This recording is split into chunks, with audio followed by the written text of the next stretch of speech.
Hola familia pasquinera, pues yo vengo a hablaros de el lugar emblemático de la gran escritora del siglo XIX, doña Emilia Pardo Bazán.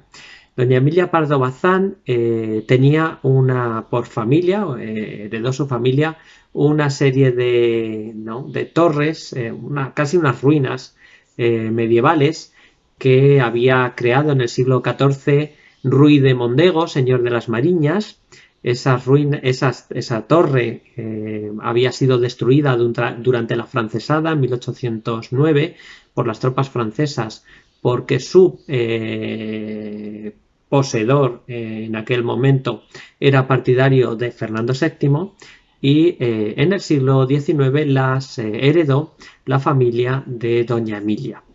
Se conocían como las Torres de Meirás y, por ejemplo, la propia doña Emilia se casó en la capilla de esa torre de Meirás en 1868, cuando ella tenía 16 años, con lo cual estaba vinculada emocionalmente a ese espacio, a ese pequeño pazo.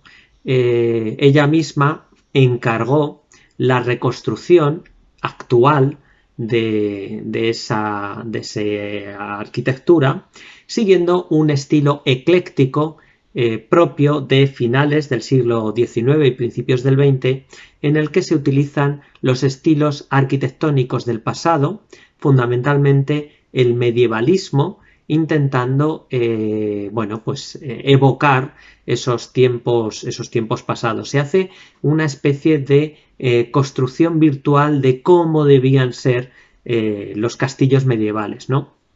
Y la construcción se va a basar en dos torres de planta cuadrada y una altura un poquito más baja, y una gran torre también de planta cuadrada pero más alta, que la propia doña Emilia va a llamar la Torre de la Quimera, lugar en el que además colocará un balcón muy llamativo, un balcón con unos matacanes y unas balaustradas, que era donde ella tenía o donde ella va a alojar su famosa biblioteca.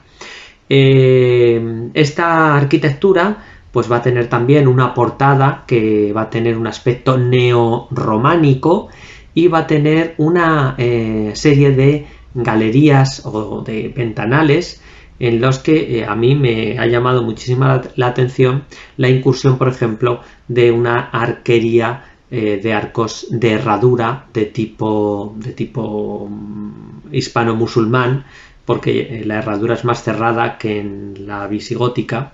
Y, por ejemplo, los balcones en esquina, que son muy típicos del Renacimiento, el Renacimiento de la península ibérica también. Es decir, elementos eclécticos de diferentes momentos, medievalizantes, construidos con la construcción típica de Galicia, que es en piedra de granito. Bien, doña Emilia además consiguió el Pazo de Santa María de Sada, que era de un familiar suyo, que tras el incendio de ese pazo les cedieran el retablo de madera dieciochesco, en madera sin policromar, madera de cerezo, y que se instalará también en esa torre de Meirás, en ese pazo de Meirás.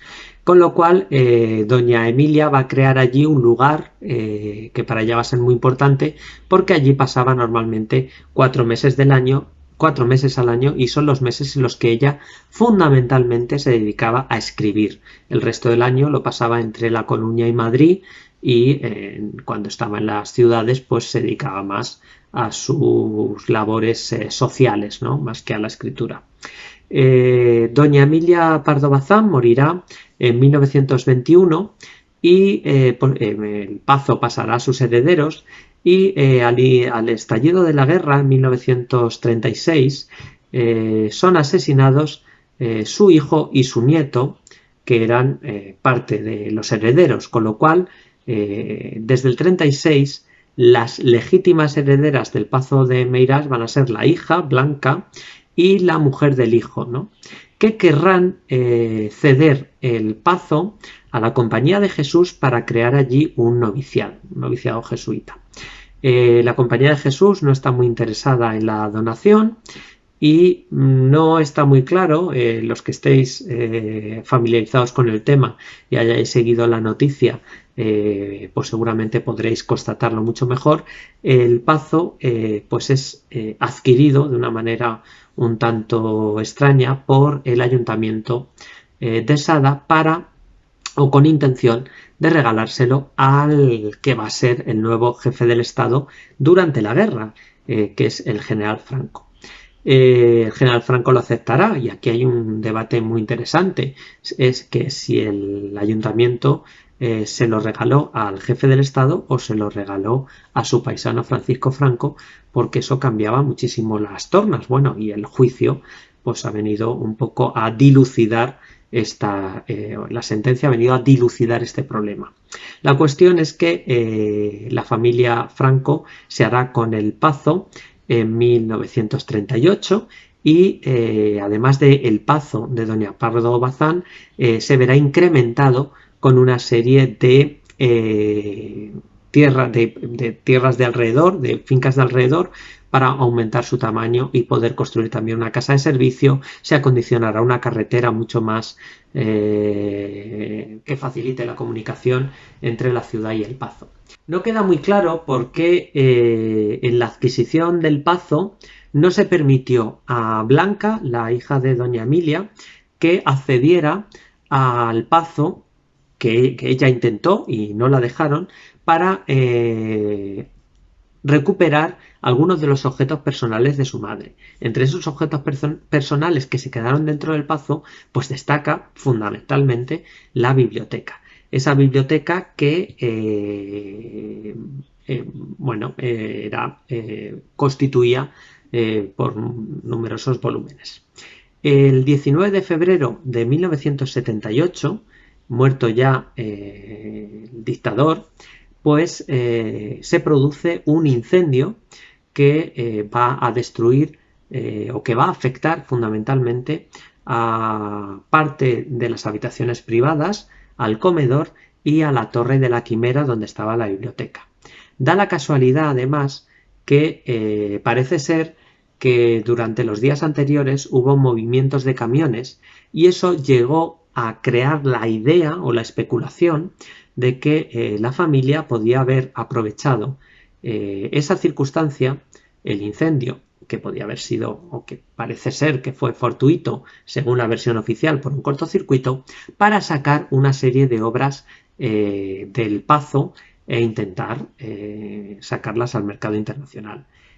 Sabemos a ciencia cierta que se perdió un busto que había en la escalera de entrada y también sabemos que se ha especulado mucho con que alguna de las pinturas o de los retratos que había en la casa pudieran haber salido en ese incendio. El incendio sirvió para que se sacara parte de la biblioteca de Doña Emilia y que fuera llevada al centro gallego en el que ahora está.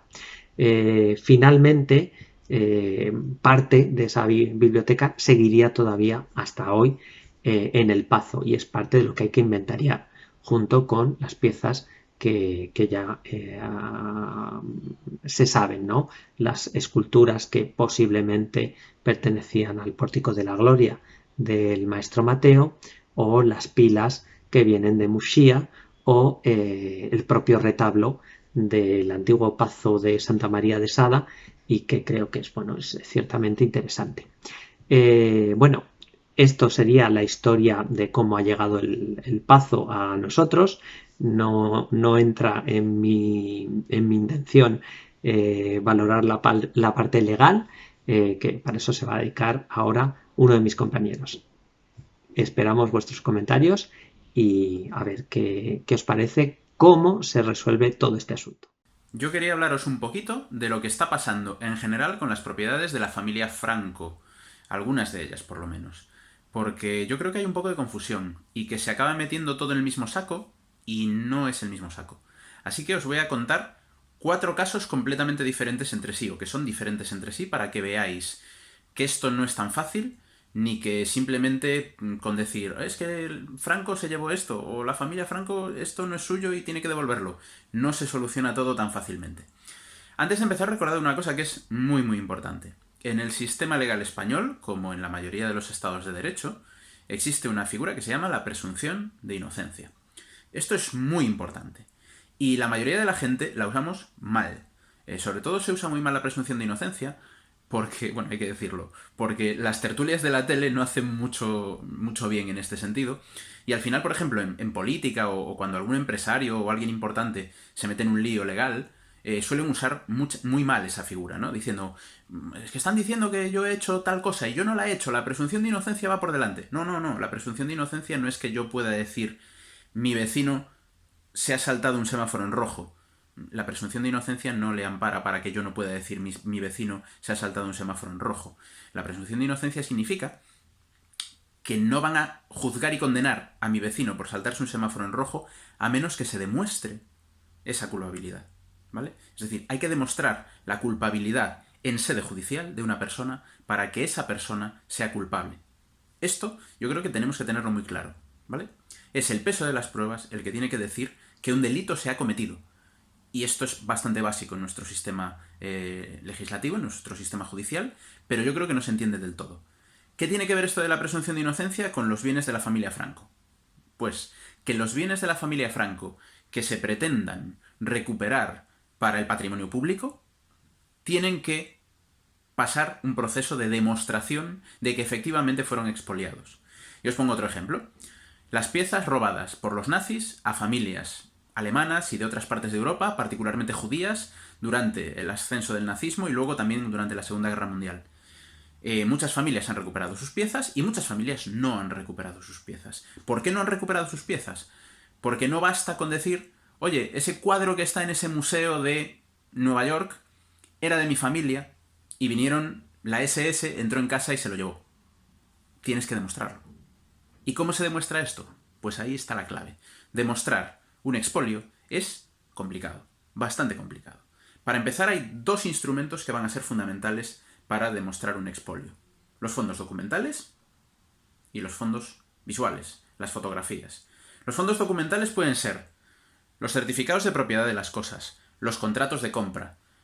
En caso de inmuebles, por ejemplo, suele ser más fácil porque lo normal es que el contrato de propiedad de una vivienda, de un pazo como el Pazo de Meirás o lo que sea, pues esté en la familia. O se pueda ir incluso a un registro público a comprobar ese documento. Pero no siempre existen estos documentos. Vosotras no guardáis las facturas de todo lo que os compráis. Supongo. Vamos, habrá alguien que lo haga, pero en general esto no se hace. Y si las facturas son tan antiguas como 70, 80, 100, 150 años, la cosa se complica mucho. Es decir, si yo soy el heredero de una familia judía a la que le han robado unos cuadros que mi antepasado le compró a Renoir en persona, ¿dónde está la factura de la venta de Renoir? Y aun teniendo la factura, en el caso de objetos muebles, es decir, piezas que se pueden transportar, como no deja de ser un cuadro o una escultura, hay un problema añadido, y es que yo puedo tener efectivamente una factura de Renoir que dice que efectivamente a mi tataratatarabuelo le vendió un cuadro, pero ¿cómo demuestro que ese cuadro que aparece en la factura es ese cuadro que está en la pared de ese museo, por ejemplo? Creo que me entendéis, ¿no? Y ahí es donde entra la segunda parte. Esa imagen documental visual, sobre todo fotografías. Resumiendo mucho por cerrar este ejemplo. La mayoría de las familias judías que han recuperado sus bienes expoliados en la Segunda Guerra Mundial son familias que los tenían fotografiados. Que básicamente pueden coger una foto y decir, mira, este es mi bisabuelo, ¿lo ves aquí? Esto que se ve de fondo es nuestra casa en Varsovia. ¿Y ves el cuadro que está en la pared? Pues ese cuadro ahora está en tu museo. Así que me lo tienes que devolver. Y en esos casos, se devuelve. Además se devuelve, la legislación es así, es transparente. Si se puede demostrar que la pieza es la misma, se devuelve. ¿De acuerdo? ¿Por qué pongo toda esta introducción? Porque vamos a ver 4 ejemplos diferentes sobre bienes que han sido de la familia Franco, que lo siguen siendo la mayoría de ellos hasta ahora, pero que se ha entendido a lo largo de los últimos años, y muchas veces no solo durante los últimos años, ya desde hace décadas, que esos bienes deberían ser públicos porque la familia Franco no los adquirió de la manera más transparente posible. Recordad que en una dictadura hay muchas cosas que se le regalan al dictador correspondiente que en realidad no siempre son regalos. Claro, ahí entramos ya en un problema que a veces es de matices, ¿no? Así que vamos a ver 4 ejemplos diferentes. El primer ejemplo, el propio Pazo de Meirás. El Pazo de Meirás era un edificio muy simbólico durante la dictadura franquista en España. Era la vivienda que Franco mantenía en Galicia, por excelencia. No era la única, también tiene la Casa Cornide en Coruña, sobre la cual actualmente empieza a haber ya movimiento también para intentar recuperarla, y otros inmuebles, pero digamos que el Pazo de Meirás era muy simbólico en ese sentido. Así que aquí ya tenemos, digamos que muchos elementos a favor de poder recuperar el Pazo. El primero, es evidente que el Pazo pertenecía a la familia Franco. No se puede decir que no, lo sabía todo el mundo. El segundo, es un inmueble, y los inmuebles suelen dejar un rastro documental más potente que los muebles. Por lo tanto, lo que se hizo durante muchos años fue excavar documentalmente, hacer un trabajo documental muy potente de muchos años de trabajo de mucha gente, para poder demostrar documentalmente que esa donación al dictador no fue una donación limpia, no fue tal. Era una donación forzosa. Era básicamente casi una expropiación. Y se consiguió.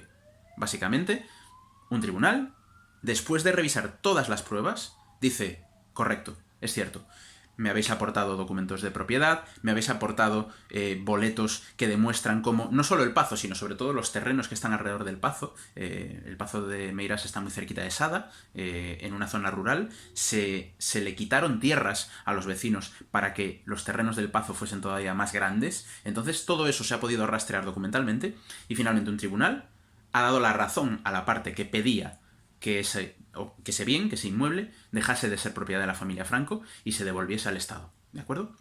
Esto es la mejor de las opciones. Es decir, esto es la situación ideal. Ojalá siempre fuese así. Ojalá siempre hubiese un rastro documental. Ojalá siempre ese rastro documental permitiese documentar exactamente el proceso por el cual el bien cambia irregularmente de manos, para que luego un juzgado pueda revertir ese cambio irregular de manos y decir, no, esto no puede seguir siendo vuestro porque esto tiene que ser del Estado.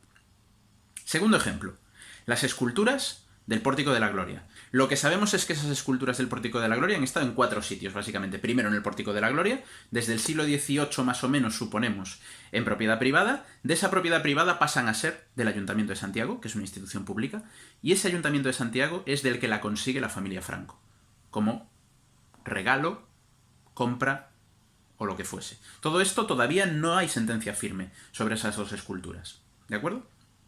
¿Qué ha pasado con esas esculturas? Pues que los documentos no son tan concluyentes, o por lo menos no son tan claros. A ver, los documentos son bastante nítidos, y se ha hecho mucho trabajo documental, tanto antes del juicio como desde el juicio. Pero es cierto que no es un caso tan transparente como el del Pazo de Meirás. Entonces hay más matices. Al haber más matices, la juez que llevó el caso le dio la razón a la familia Franco. Y esto está pendiente todavía de instancias superiores, es decir, del recurso judicial. Pero en principio la juez le dio la razón a la familia Franco. ¿Qué ocurre? Fundamentalmente que es un objeto mueble, son 2 esculturas, y aunque haya documentos, hay que poder demostrar en sede judicial que las esculturas a las que hace referencia esos documentos son esas 2 esculturas en concreto que está en el Pazo de Meirás y que son propiedad actualmente de la familia Franco.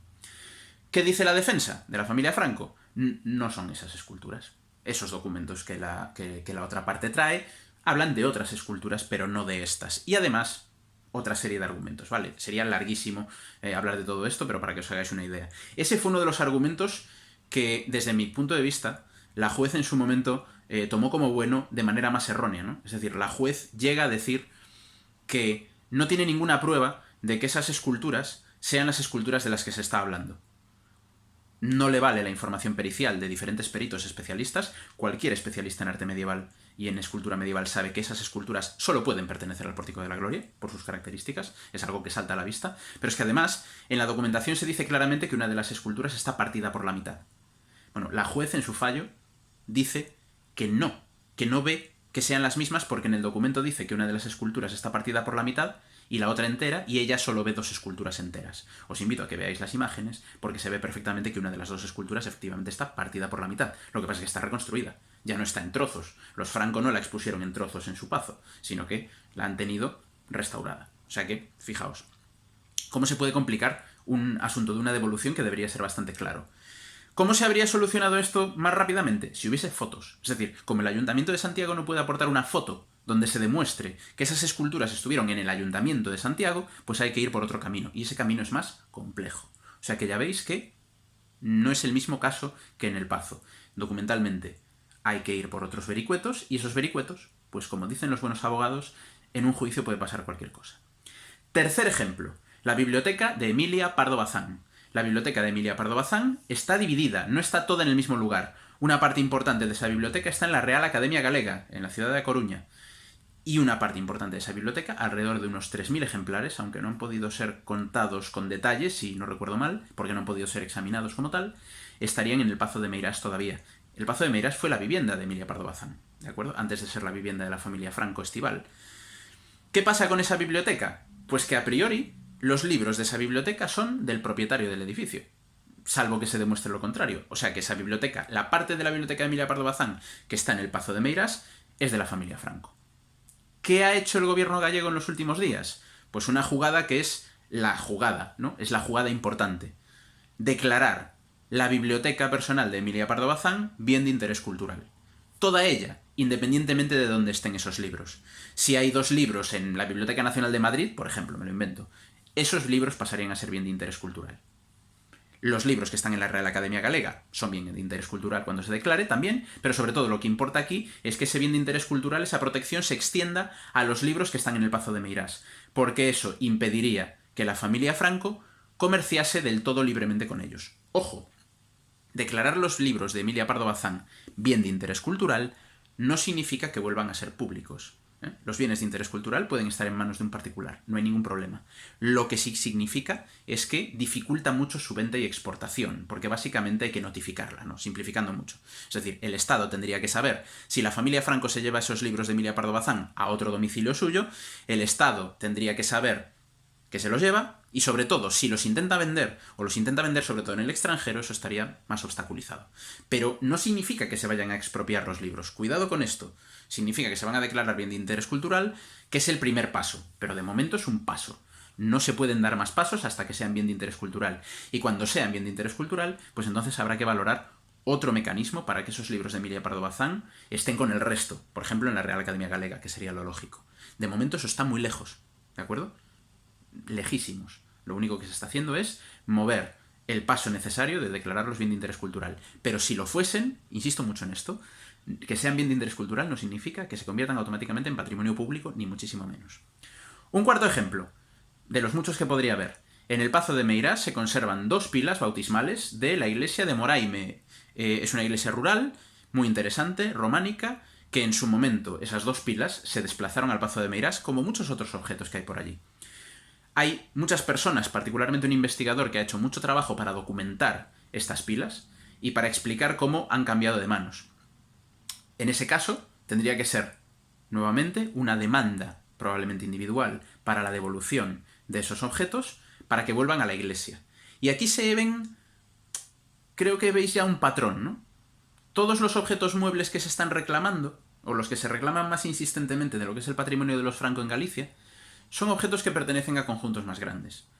2 esculturas del Pórtico de la Gloria, 3.000 libros de Emilia Pardo Bazán, 2 pilas bautismales de la iglesia de Moraime. Es decir, forman parte de conjuntos que están protegidos, el Pórtico de la Gloria está protegido, la iglesia de Moraime está protegida, la biblioteca de Emilia Pardo Bazán parece que va a estarlo, y por lo tanto es más fácil recuperarlos. Más fácil entre comillas, porque siempre habrá un proceso, en ese proceso habrá que aportar pruebas, e insisto, las pruebas documentales, si no tienen una prueba de imagen, siempre van a ser mucho más discutidas en un tribunal, sobre todo porque la otra parte tiene también sus abogados que trabajan y hacen su trabajo y saben hacerlo. Así que tienen que poner en duda todos y cada uno de los argumentos que se pongan encima de la mesa para recuperar estos bienes. Fijaos que esto es muy complicado. Y aún así estamos hablando de los muchos objetos patrimoniales que hay en el Pazo de Meirás, que son muchos, y muchos de ellos presuntamente podrían haber sido también conseguidos de manera irregular. Se está hablando de piezas muy concretas, y todas ellas piezas muy sustanciales, donde parece que el camino judicial puede ser más fácil. Lo de fácil, por favor, con muchas comillas, porque fácil no es, pero que por lo menos hay opciones. ¿Hay opciones de recuperar las esculturas del Pórtico de la Gloria? Ahora mismo pocas, pero las hay. ¿Hay opciones de recuperar para una biblioteca pública o para la Real Academia Galega o para un fondo público los libros que fueron de Emilia Pardo Bazán y que están en el Pazo de Meirás? Sí, hay opciones, pero pequeñas. Las pilas de Moraime, lo mismo. Es que al final ocurre una y otra vez lo mismo. Recordad lo que os decía al principio del vídeo. Hay que demostrar documentalmente, de manera incontestable, que esos objetos fueron distraídos o fueron arrebatados de manera irregular.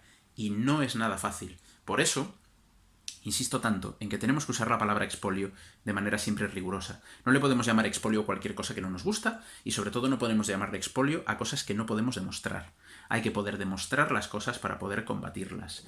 Os invito a ver en mi canal del Barroquista, si queréis, el directo que hice sobre el expolio hace unos días, hace unas semanas, que también lo tenéis en mi canal de Instagram, donde hablo de otro tipo de expolios, sobre todo de expolios entre países, que suelen ser más complejos todavía. Fijaos si es complejo recuperar las esculturas del Pórtico de la Gloria para una institución pública, no será complejo recuperar determinados objetos que han cambiado de país o han cambiado de continente y que incluso han llegado de manera bastante legal a museos en otros continentes. O sea, eso es para que os hagáis una idea. Yo creo que el ejemplo del Pazo de Meirás y de sus objetos que contiene nos da una buena muestra de lo complicado que es el campo del patrimonio cultural. No es tan fácil como simplemente decir, oye, eso es de todos, devuélvenoslo. Hay que hilar muy fino. Hola, Xintiña. Nada, a mí me gustaría dejar una nota personal. Yo hace bastantes años trabajé en un documental que se llamaba Flores Tristes y que trataba sobre la represión franquista en Galicia. Yo solo hice un par de jornadas de ese documental, pero me cuadró entrevistar justo a personas que tenían que ver directamente con el Pazo de Meirás y de hecho grabamos alguna cosa en los exteriores del Pazo porque no se podía entrar. Las personas mayores que entrevistamos, y estoy hablando del 2000 y bastantes, no las tenían todas consigo a la hora de contestar a las preguntas que se les hacían.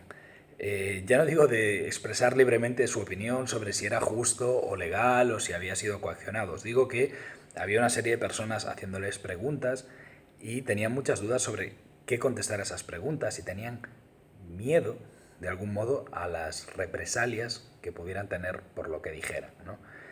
Y estamos hablando del 2000 y unos cuantos, en torno al 2010, no me acuerdo exactamente del año. No me quiero imaginar eso 60 años antes. No me quiero imaginar eso en el 39 o en el 40, cuando el falangista del pueblo, que seguramente había paseado a unas cuantas personas, se pasaba por casa de tus padres o por tu casa a pedirte amablemente que cedieras un cachito de leira para la familia Franco. Yo entiendo lo que dice Miguel, entiendo la idea del Estado de Derecho y desde luego la comparto, pero creo que hay cosas que tienen que ver con la justicia, que no tienen que ver con la ley, o que no tienen que ver con la justicia de los juzgados, ¿no? Y creo que el caso de los Franco es flagrante y creo que es una absoluta vergüenza en todos los aspectos, como democracia, como sociedad, como lo que queráis, que los herederos de una dictadura puedan seguir disfrutando de cualquier tipo de bien que se generara en torno a esa dictadura, ¿no? Nada, eso es una reflexión más personal, pero quería darosla. Gracias por estar ahí, como siempre. ¡Hey! ¡Hey! ¡Despierta! ¡Despierta! Que no me aguanta ni medio combate, ¿eh?